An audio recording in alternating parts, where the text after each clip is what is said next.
Hello and welcome to a Project Go Create video. Today we are going to make some pansies with the pansy punch and some very vanilla cardstock. So I slid open the punch at the back and I've just punched out 5 of the pansies with the very vanilla cardstock. And then I'm just sliding that closed, and this is the 1/16 of an inch circle punch.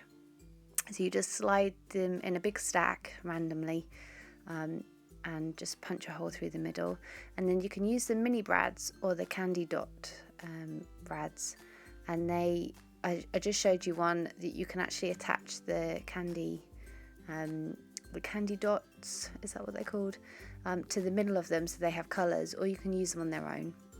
This is going to be hidden anyway, so you're not going to see it. And then I've just got one of the spritzers and filled it with water, and I've just spritzed it twice. And if you're careful not to lift, you just scrunch it right into the middle and squeeze it in as far as you can push it, and then do the same to each of the layers. And you can see that I've squeezed it more at the top than at the bottom, so it's going to have a fairly sturdy base. And I'm just squeezing each layer in like that.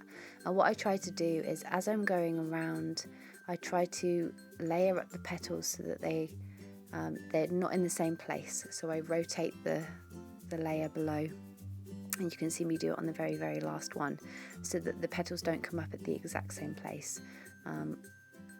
Yeah, and I've just rotate it there, that's it, and then lift them up. And usually I would leave that to dry overnight, but I'm not going to do that for the sake of the video.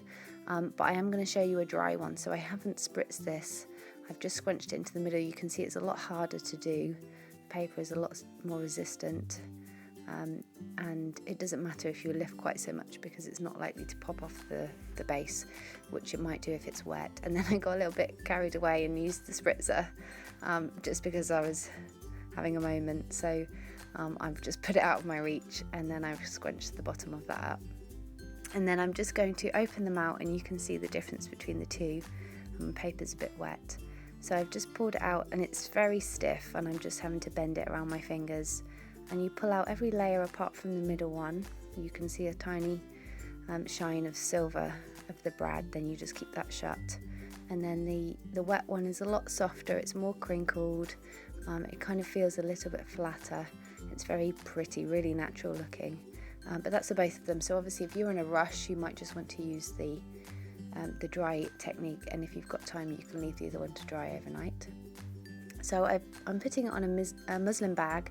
They come in a pack of 8, and I just grab a piece of chipboard. These come with some of the pattern paper or some of the specialty card that we do, and I've just chopped a bit that fits.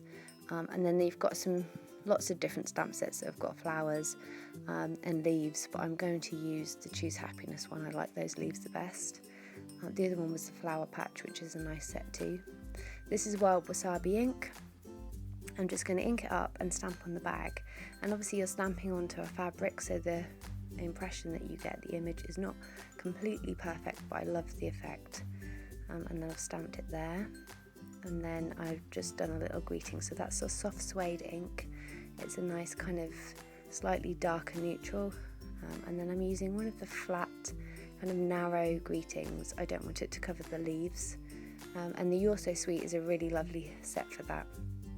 So I've chosen With Love, and I'm just stamping at the bottom of the paper. And obviously you can use your paper trimmer just to trim that off, but I just decided to hand cut, and I'm quite confident hand cutting. So if you're not confident, you'd rather use the trimmer, then go for that. And then I've just cut it into a banner point, which is something I love to do. And then I kind of wiggled it so that it's got a little bit of movement.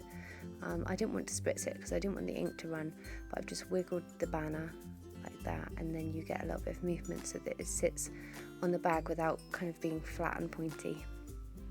And then I'm just using some mini glue dots to stick that on and put that in place there. And the same with the flower. You could also use tear and tape, that would work just as well. And this flower's still wet, so I would wait for it to dry normally.